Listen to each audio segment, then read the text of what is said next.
तो, मैं समझाऊं तो कन्हैया, मैं समझाऊं तो, चोरी माखन की दे छोड़ कन्हैया, मैं समझाऊं तो, चोरी माखन की दे छोड़ कन्हैया, मैं समझाऊं तो।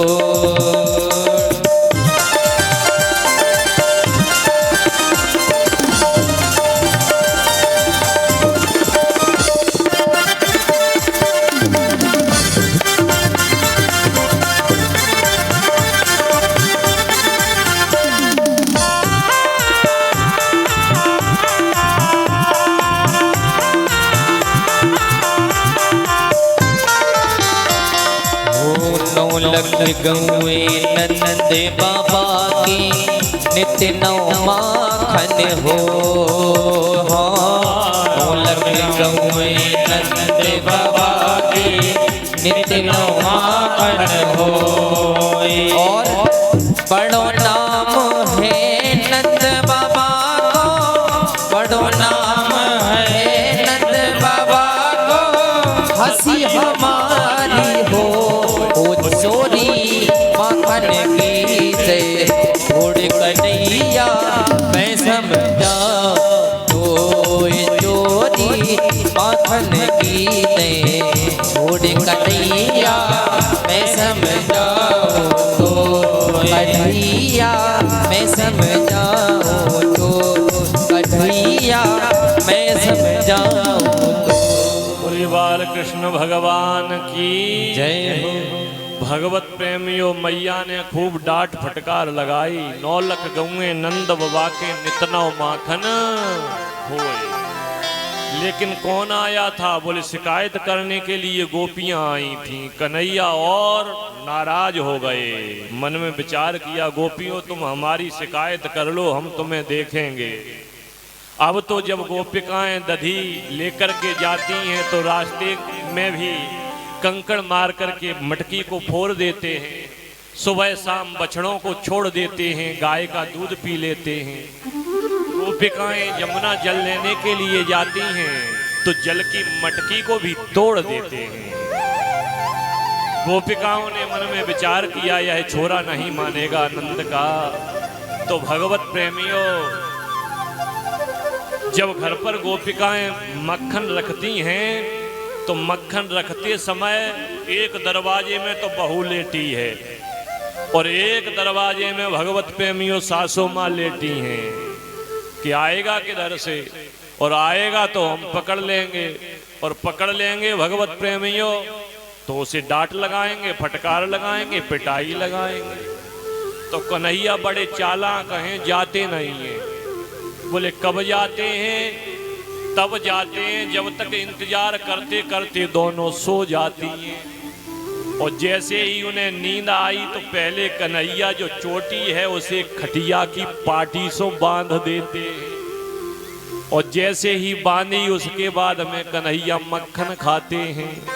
और जैसे ही आहट हुआ जगी, जैसे ही खड़े होना चाहा तो भगवत प्रेमियों चारपाई साथ में आ रही है, खड़ी नहीं हो पा रही हैं। ग्वाल वाल हंस रहे हैं, आनंद ले रहे हैं, दधी खा रहे हैं, निकल गए। और जब निकल गए भगवत प्रेमियों, गोपिकाओं ने मन में विचार किया, ठीक है तुम आज निकल जाओ, हम तुम्हें कल देखेंगे। बोले ठीक, देख लेना।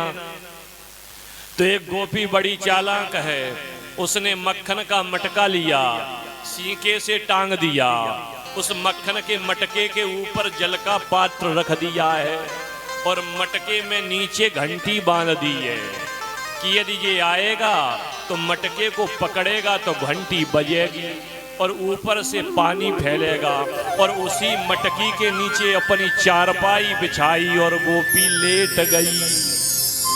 और कन्हैया अपने मंडल के साथ में भगवत प्रेमियों आए और जैसे ही आए तो चारपाई से चारों बगल से ग्वाल वाल लग गए, घोड़ी बन गए। उसके ऊपर दीन चढ़े, उसके ऊपर दो चढ़े और कन्हैया ऊपर पहुंच गए।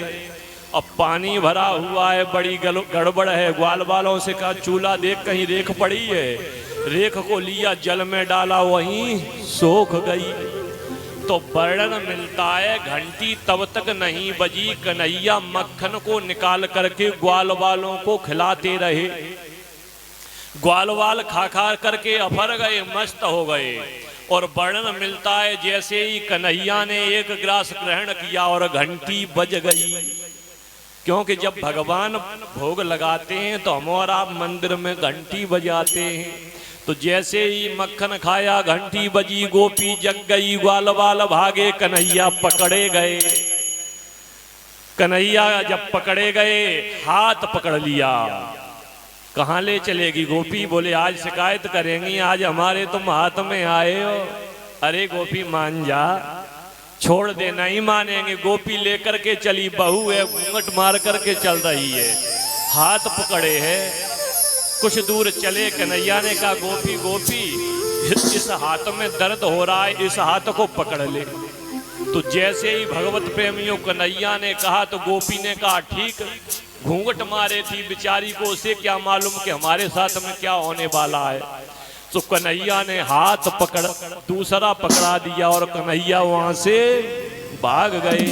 गोपी लेकर के भगवत प्रेमियों जा रही है और कह क्या रही है कि कृष्ण भागे कहाँ जाए गोरे, राखो श्याम पकड़ के। भागे गोरे राखो श्याम पकड़ के, हाँ भाग जाए गोरे राखो श्याम पकड़ के। राखो श्याम पकड़ के हो, राखो श्याम पकड़ के। अरे भाग कहाँ जाए गोरे राखो श्याम पकड़ के, हाँ भाग कहाँ जाए गोरे राखो श्याम पकड़ के। नरम कलैया हर की पकड़े, नरम कलैया हर की पकड़े। ओ पकड़ी बाह संभल के, हाँ भाग कहाँ जाए गोरे राखो श्याम पकड़ के। हाँ भाग कहाँ जाए गोरे राखो श्याम पकड़ के। ओ राखो श्याम पकड़ के, हाँ राखो श्याम पकड़ के। जब गोपी बार बार कह रही है अब भाग नहीं पाओगे, गोपी पहुंची नंद बाबा के दरवाजे पर, आवाज लगाई मैया मैया आज तक तेरा कहना था कि कभी पकड़ के बता तब हम मानेंगे, तो मैंने आज तेरे छोरा को पकड़ लियो, देखे आगे आकर। तो मैया ने डंडा उठाया और दौड़ी दौड़ी मैया आई। मैया ने देखा, कहा अरे गोपी क्या पागल हो गई? बोले क्या हुआ? बोले जी इतनो बड़ो तो मेरो लाला दिखे, मेरो कन्हैया दिखे। अरे मैया अभी भी विश्वास नहीं हो रहा है, अरे घूंघट उठा के तो देख। और जैसे ही भगवत प्रेमियों घूंघट उठाया तो वह हाथ दूसरा कन्हैया का तो था नहीं, वह हाथ उसी गोपी के खसम का था, आदमी का था। बोलिए भक्त और भगवान की जय हो। गोपी निराश हो गई, भगवत प्रेमियों चली गई। धीरे धीरे भगवान नाना प्रकार की लीलाएं कर रहे हैं। कथा को लेकर के आगे चलते हैं। श्री सुखदेव जी महाराज बता रहे हैं, राजन एकदा गहदासीसु यशोदानंद गेहिनी ओ कर्मांतर निप्तासु निर्वमंथ स्वयं दधी। मैया यशोदा के यहाँ काफी दास दासियां हैं, लेकिन फिर भी मैया आज अपने हाथों से मक्खन निकाल रही है कृष्ण के लिए। अन्य काम गोपियों को, दास दासियों को छोड़ दिया है। दधी का मंथन मैया कर रही थी। भगवत प्रेमियों कन्हैया पास में आते हैं। सुखदेव जी महाराज बता रहे हैं, मंथन करते समय कानों के कुंडल हिल रहे हैं। मैया के मस्तक पर पसीने की बूंदें आ रही हैं। तब तक कन्हैया आ गए और भगवत प्रेमियों कन्हैया ने आकर के कहा, मैया मैया एक बात बताओ। बोले कौन सी? बोले मैया दूध बड़ो होए के पूत। तो भगवत प्रेमियों मैया ने मक्खन निकालना तो बंद कर दिया और अपने लाला को अपनी गोदी में बिठा लिया। कहा लाला पूत बड़ो होए तनो दूध बड़ो थोड़े होए। और जैसे ही कहा कि पूत बड़ो होए तब तक चूल्हे पर रखा दूध का भगोना उबलने लगा। और जैसे ही दूध में उबाल आया तो मैया ने लाला को बगल में छोड़ा और मैया दौड़ी भगोने के पास में भज करके भगोने को उठा लिया। लाला को क्रोध आ गया, अरे मैया मैया अभी कहा था कि पूत बड़ो होए, अब ये पूत बड़ो होए, पूत तो एकांत में पटक दियो और जाकर के दूध को बचा रही है। इसलिए लाला नाराज हो गए और उठाया डंडा, जो मक्खन का मटका था एक उसी में दिया हुआ, मटका फूट गया।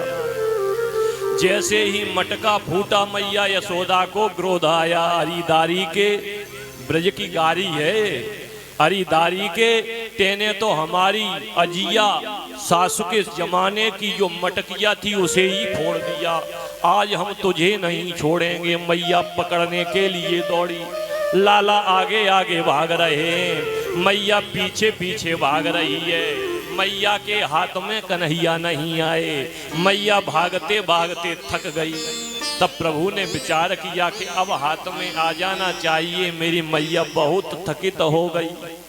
पकड़ गए, मैया ने पकड़ा, मैया बांधना चाहती है, मैया रस्सी लेकर के आई और जैसे ही उखल से बांधना चाहती है तो भगवत प्रेमी और रस्सी 2 अंगुल छोटी पड़ जाती है। लाला बंधने में नहीं आ रहे हैं और जब बंधने में नहीं आए भगवत प्रेमियों तो मैया फिर परेशान हो गई। तो भगवान ने मन में विचार किया कि अब बंध जाना भी चाहिए। ये भगवान हैं, ये किसी के बंधन में नहीं आते हैं, लेकिन अपने भक्त की इच्छा को पूर्ण करने के लिए ये बंध भी जाते हैं। कोई लीला करने के लिए ये बंध भी जाते हैं कि मंत्रों से जैसे सप्त सिंधु आ जाते हैं एक कमंडल में। जब सप्त समुद्रों की पूजा होती है तो मंत्र के द्वारा एक मटके में होती है। अब विचार करने वाली बात है कि 7 समुद्र कितने बड़े हैं, वो एक मटके में बन सकते हैं? बोले नहीं बन सकते। फिर पूजा कैसे होती है? बोले मंत्र जो है, मंत्र में वह शक्ति होती है कि वो 7 समुद्र उस मटके में, उस कलश में आकर के अपना पूजन ग्रहण करते हैं अपने भक्त के हाथों से। तो यहाँ कहा त्यों ही घर गर भक्त विमल हो तो भगवान भक्त के हैं बस में। यदि भक्त दृढ़ है अपनी प्रतिज्ञा पर और अपने नियम से चल रहा है तो भगवान उसके हाथों से बंध भी जाते हैं। आज भगवत प्रेमियों, उखल से मैया ने लाला को बांध दिया, मैया चली गई। और जब मैया भगवत प्रेमियों चली गई तो लाला ने मन में विचार किया, ये वृक्षों के रूप में 2 मनुष्य हैं, देवता हैं, हमें इनका उद्धार करना चाहिए, जो यमराज उनके वृक्षों के रूप में खड़े हुए थे। आज गोविंद ने उखल को खींचा, जैसे ही खींचा तो 2 पेड़ खड़े हुए थे, उनके बीच से निकले और जैसे ही बीच से निकले तो उखल उन वृक्षों में फंस गया। जैसे ही भगवत प्रेमियों फंसा तो भगवान ने झटका मारा, झटका देते ही दोनों वृक्ष पृथ्वी पर धड़ाम से गिर पड़े। बोलिए भक्त और भगवान की जय। जैसे ही 2 वृक्ष गिर